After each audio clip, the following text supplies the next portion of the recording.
একঘেয়ে চিকেনের স্বাদ বদলাতে আজ বানাবো শীতের স্পেশাল ধনিয়া চিকেন। খুব সিম্পল রান্না, বাট খুবই টেস্টি।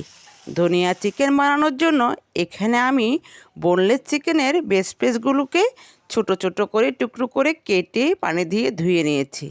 তার মধ্যে দিয়ে দিয়েছি হাফ চামচ গোলমরিচ, 1 চামচ লবণ, সামান্য হলুদ গুঁড়া, 1 টুকরা লেবু রস। চিকেনগুলোকে মেখে 20 মিনিট রেস্টে রেখে দিব। অন্যদিকে আমি কিছুটা মশলা তৈরি করে নিব। এখানে দিয়ে দিব বেশ বড় সাইজের একটি রসুন, একটি টমেটো, 7-8টার মতো কাঁচামরিচ।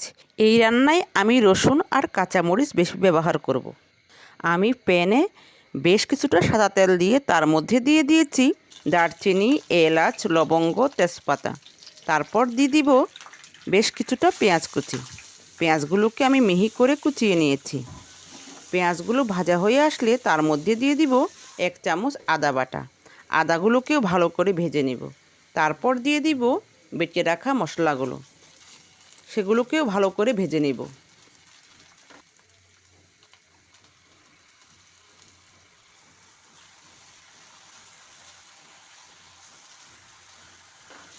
তারপর মিক্সির জার ধুয়ে কিছুটা পানি দিয়ে দিব। তার মধ্যে দিয়ে দিব এক এক করে গুঁড়া মশলাগুলো। 1.5 চামচ ধনিয়া, 1 চামচ জিরা, হাফ চামচ মরিচের গুঁড়া, স্বাদ মতো লবণ। সমস্ত মশলাগুলো আমি কষিয়ে নেব। মশলাগুলো কষানো হলে যখন দেখব মশলা থেকে তেল উঠে আসছে, ঠিক এ পর্যায়ে দিয়ে দিব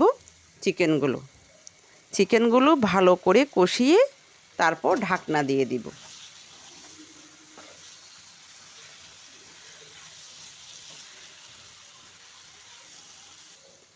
লো আঁচে প্রায় 20 মিনিট পর চিকেন থেকে বেশ কিছুটা পানি বের হয়ে আসছে। আবারও নেড়েচেড়ে ঢাকনা দিয়ে দিব। চিকেনগুলো সিদ্ধ হতে হতে অন্যদিকে ফাইনাল মশলা তৈরি করে নিব। আমি এখানে নিয়ে নিয়েছি বেশ কিছুটা ধনিয়া পাতা, 2টা কাঁচামরিচ, 5টা কাজু বাদাম, সামান্য লেবুর রস।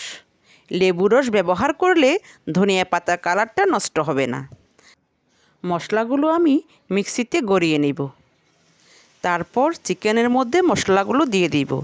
এ রান্নায় আমি কোনো পানি ব্যবহার করব না।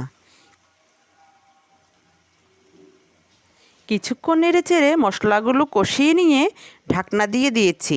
5 মিনিট পর আমার রান্না কমপ্লিট। এটি রুটি, পরোটা, লাচ্ছা পরোটা, নান, সাদা ভাতের সাথে খেতে অসাধারণ লাগে।